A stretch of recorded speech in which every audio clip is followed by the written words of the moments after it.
Yeah, so it's about time that I cleaned out my car. It looks a hot mess. So come with me while I clean my car out, y'all. This is embarrassing.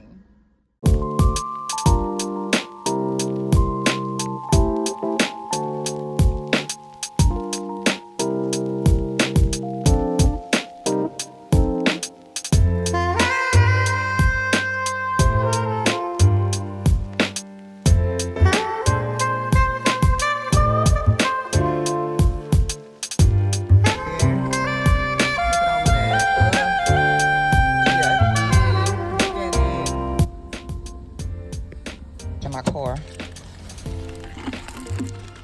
All right, y'all, for starters, we're gonna get this trash out. My daughter is the absolute worst in trash, leaving trash in my car. Look. All right. So let's look at the outside. I did wash it last Friday. I just didn't clean the inside of it. So I'm gonna take time and clean everything, y'all. Okay? We're gonna take time and clean everything. My little sister, she actually bought me a car cleaning set.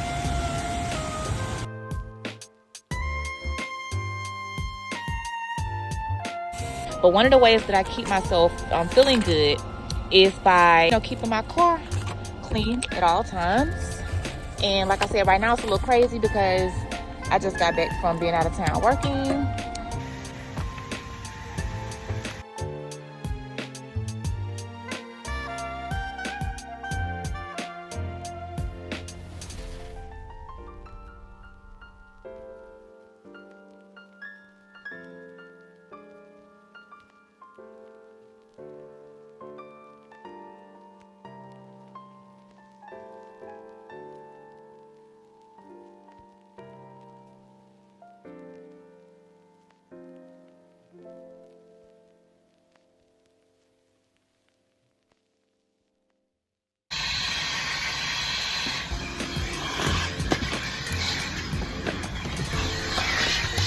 That is vacuum suction. It really, really sucks. Like,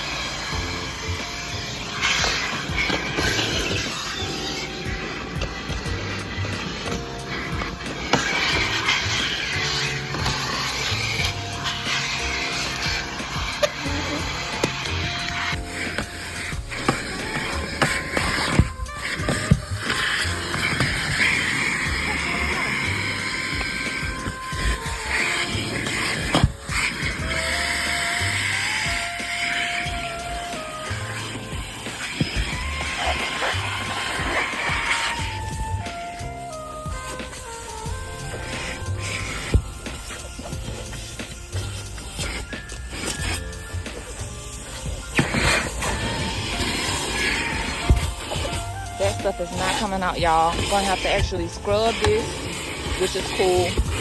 I don't mind scrubbing it.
You can't do nothing in this car but drive. You can't do nothing. Nothing. Can't do nothing in this car but drive, y'all. Nothing. Trust me, I tried.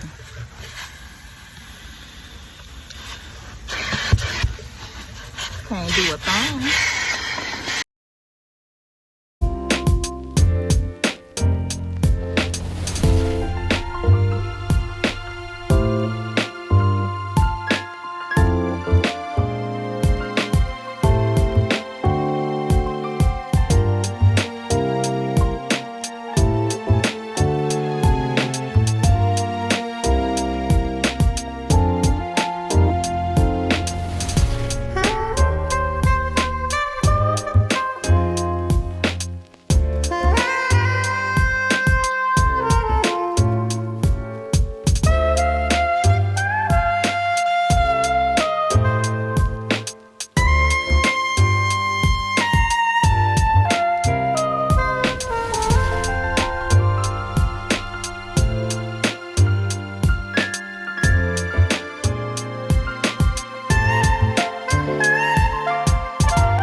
So now I'm gonna go in with the other vacuum cleaner, the little slim one.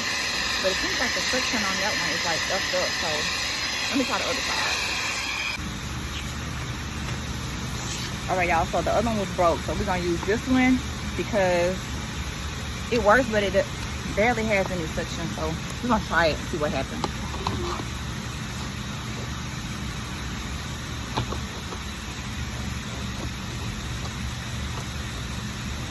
You got a suction, so we're gonna move to another one. All right, guys, so that one it does work now. So we're gonna try this one. We're gonna get the size of inside of the talking about.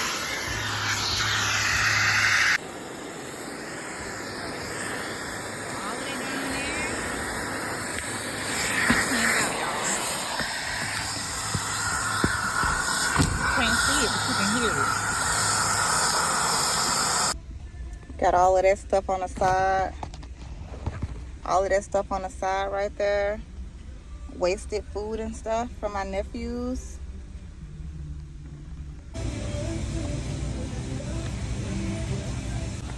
All right, my sister got me this right here. McGuire's. So it's supposed to clean the interior. So we're gonna start on my doors and then we're gonna do the interior.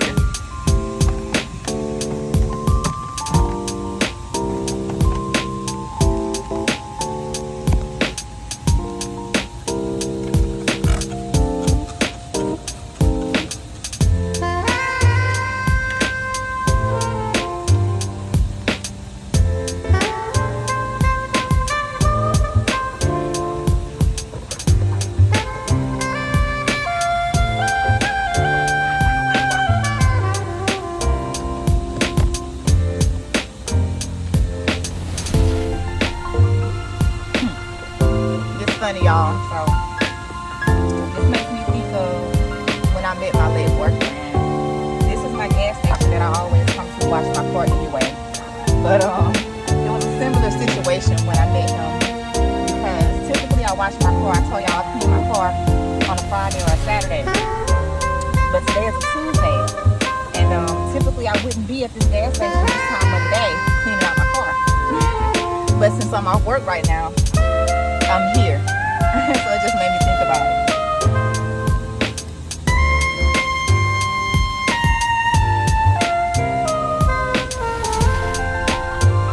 Y'all, my late boyfriend was like the most amazing person in the whole wide world. Like, normally when you hear somebody talk about losing a partner, they'll say they was like the greatest love. He was the greatest love, but he was the most amazing person. I remember that day I met him. He didn't waste no time. He met me. He asked me if I wanted to get something to eat. I said yes, and the rest was history. All right, y'all, there go the door. That's looking pretty good. All right, now let's do this interior here. Let's focus on the dashboard.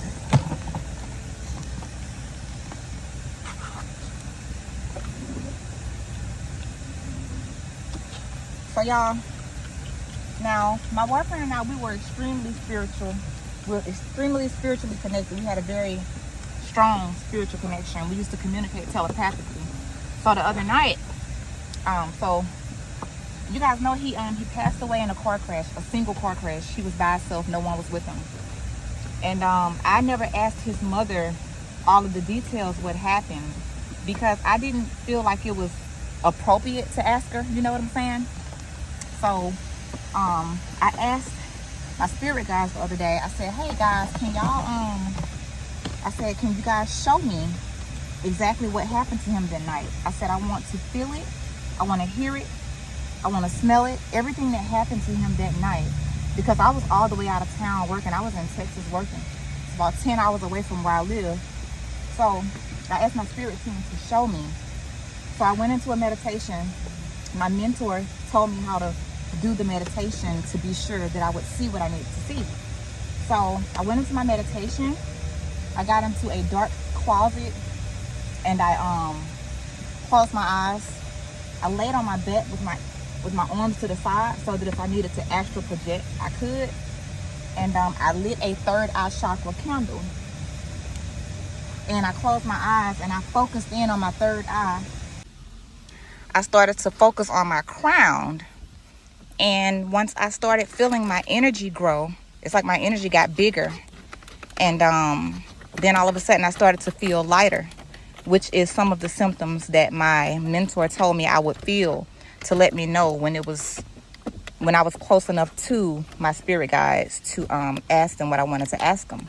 So once I felt all of that, I said, hey guys, I want you to show me. I said, take me back to November 11th, 2023, around 8:21 that night. I want to see the crash. I want to see how he felt. I want to see when the ambulance arrived on the scene. I want to see everything. So after meditating, I would say for about 5 minutes or so, they started to show me like snippets. They started to show me snippets of what happened. Now, they only showed me what I could handle. I figured that they were going to take me out of my body and like show me the entire situation, like bit by bit, like kind of like in the movies or whatever. But they didn't show me that. Instead, they showed me like a flash of the gear shift, and they showed me like the inside of a brake lever.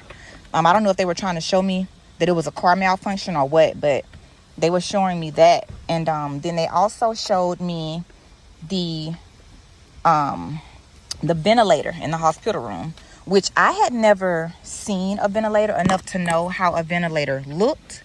So when they showed me the machine beside the bed in the hospital room, I had to Google machines in a hospital room. And once I seen the image of what they had showed me, I was like, oh, that's a ventilator. And then I said, you know what? That makes sense. It makes sense that he would be on a ventilator because he did pass away in the hospital. And so that right there, it definitely, it pulled my heartstrings a little bit, because I mean, of course, common sense would tell you if he was in a hospital that he was on a ventilator at some point, you know, because I knew that he died way after the ambulance arrived on the scene. So, and if you guys follow me, then you already know the story about the ambulance arriving on the scene and things like that. But the ambulance arrived on the scene at like 8:31, 8:30ish, and my boyfriend had passed away at like 10:20. So apparently they were working on him for quite some time. He died of internal bleeding. They said he didn't have a seatbelt on, but he was driving along though on the road. So, but yes, I asked my spirit team to show me, and they started showing me like those little snippets. And when I ended up, you know, Googling things and putting together what they were showing me, they were definitely showing me that night. So I do want to ask his mother again for the timeline of events. I mean, y'all let me know in the comments if y'all think that it's okay to ask her, because it happened November 2023. So, and his mother knows how much he loved me and how much I loved him. That's why his mother is crazy about me. She loves me to death, y'all. So she looks at me like I'm her own, and my mother looks at my boyfriend like he's her son-in-law. Though we had not gotten married yet, we only had a short amount of time together. But I mean, another story time I have for you guys is the second date that he and I had.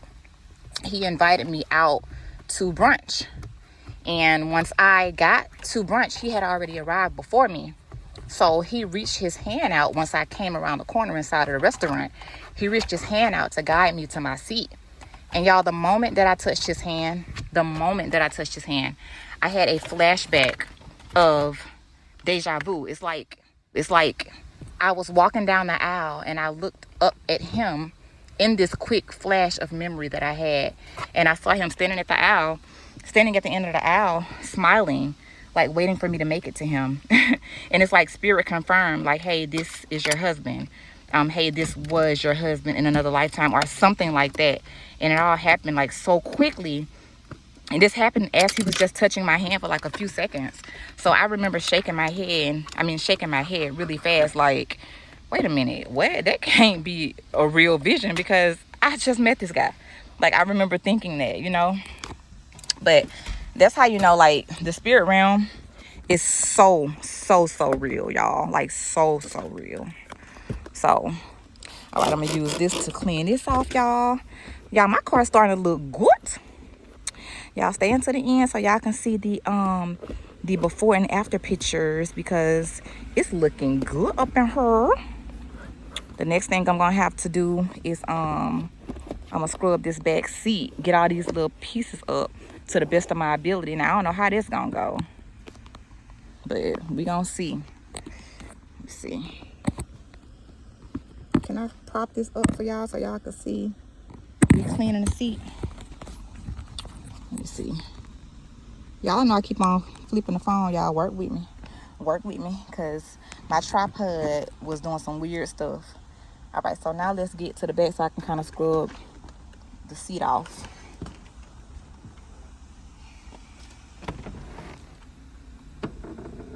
Tell me who.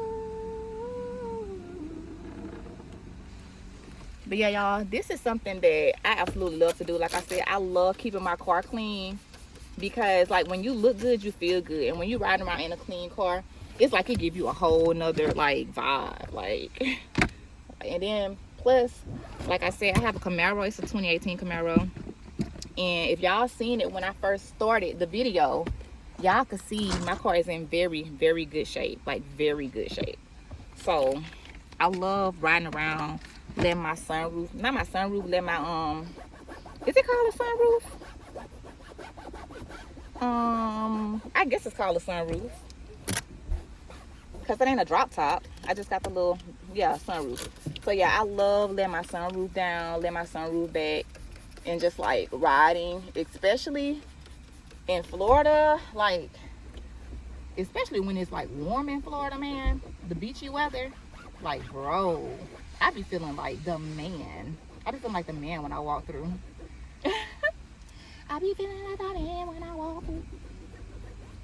Yeah, it smells so good up in my car. This stuff smells good. Like this McGuire stuff my sister got me, it smells amazing. And like I said, y'all, so okay, so like I said, shouts out to my little sister.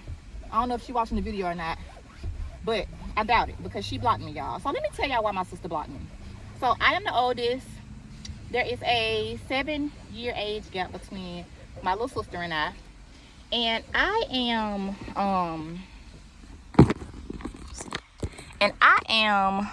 the good sister. Like I am the peacekeeper sister. Like I don't like arguing. I don't like confrontation.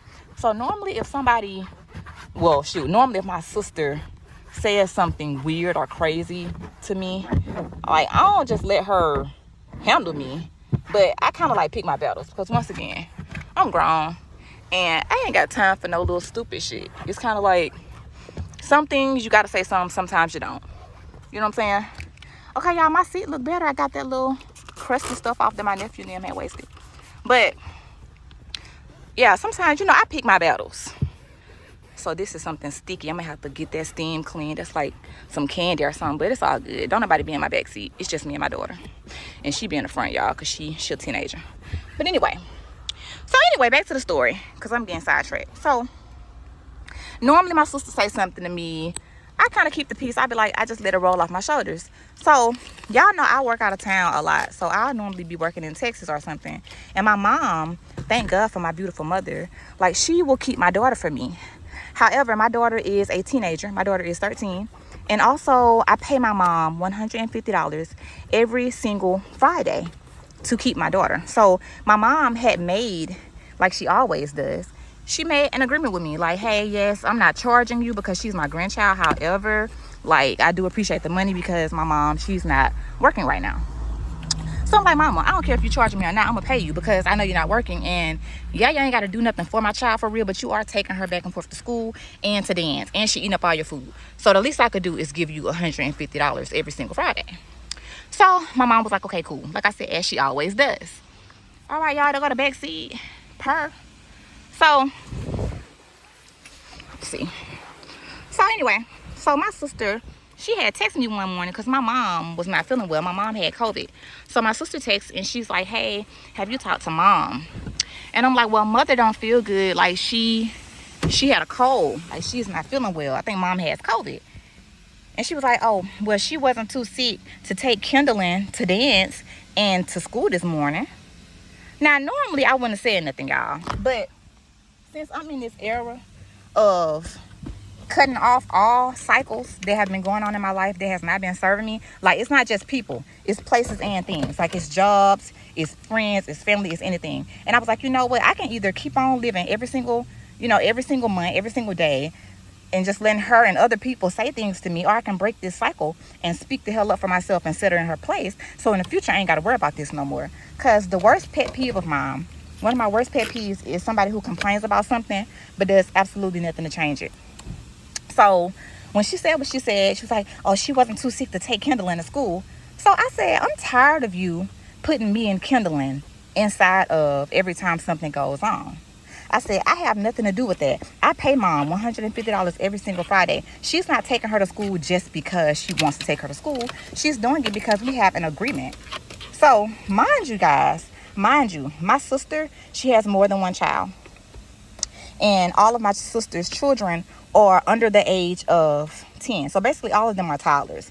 Her two oldest, I think her oldest child is 10, and then she has like 8, 7, 6, 5, 4, 3, or something like that. So she has like a lot of toddlers. Like, I'm not throwing shade because she's married, but I'm saying, like, my mom would have to keep multiple kids, or she'll be keeping a child that requires a little bit more effort than a 13-year-old if she was to just babysit her kid for her. So I said, me and my daughter, we don't have nothing to do with that. You can keep us out of things like that. So, and my sister, instead of her saying, you know what, you right, her response was, you know what, I'm done with all y'all. Y'all ain't got to worry about me no more. And she blocked me. And when I tell you that was like 3 weeks ago and I have not heard from my sister. I have not heard from her, y'all. So now I got this glass cleaner. And then I'm done with this little rag because I've used it for like the interior. So I'm going to I got some Kleenex in here. I'm gonna use these to clean off like the little small glasses. I'm not gonna worry about my windshield, just like the small glasses or whatever. So let's get that done. And don't worry about my trunk, y'all. Don't judge me, because I travel a lot, so it's a lot of stuff I have to keep in my trunk. Y'all remember that Hurricane Chris album, 5150? He had this song called Beats in My Trunk or something. I used to love that album. I used to love Hurricane Chris. I remember when I turned 19. I think I turned 19. I had Hurricane Chris put on my cake, y'all. How lame is that? All right, let's go over here to this other window. I gotta clean the interior window out too, because my daughter, though she's 13, y'all, why did she put her fingerprints on the window yesterday? I said, why are you putting your fingerprints on the window? I'm sorry, Mom. I mean, don't be sorry, but be careful. So I'm cleaning this off to the best of my ability, but it seemed like it's water spots on it that's not gonna come off. So let me get the interior windows. One thing I hate about my car, that push to start shit, my keys are inside the car, so it's not gonna let me open the door. Not on the passenger side. So let's go on the inside of the car. My shit looking clean. Hey, fool. All right, so I'm gonna spray this right here. Now the window on the driver's side, I ain't gotta spray nothing on it because I don't be touching my windows. So let's clean it off. All right, y'all, we good. Here's the after. So I'm cleaning this off to the best of my ability, but it seemed like it's water spots on it that's not gonna come off. So let me get the interior windows. One thing I hate about my car, that push to start shit, my keys are inside the car, so it's not gonna let me open the door. Not on the passenger side. So let's go on the inside of the car. My shit looking clean. Hey, fool. All right, so I'm gonna spray this right here. Now the window on the driver's side, I ain't gotta spray nothing on it because I don't be touching my windows.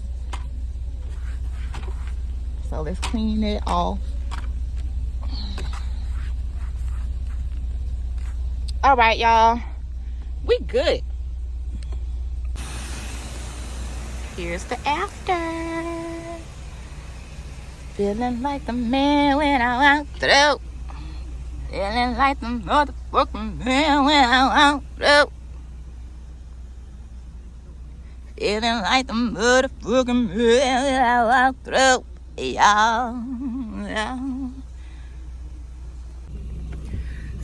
Y'all, I'm tired as fool. All right, so I think that turned out good. I think that turned out really good. Now, I don't really want to go through the car wash because my car looks good on the outside. Y'all seen it. Yeah. So that's all I got for y'all. I hope y'all enjoyed me cleaning out my car as well as the story time. If you guys want to check out my app that I developed, it's free to download. It actually teaches holistic remedies, cognitive function, and it improves your memory. And then also I wrote a book that shares more memories of me and my late boyfriend, and it also teaches you how to connect with your past over loved ones, and it talks to you about the magic that we all have as human beings. So I hope you guys enjoyed the video, and toodles.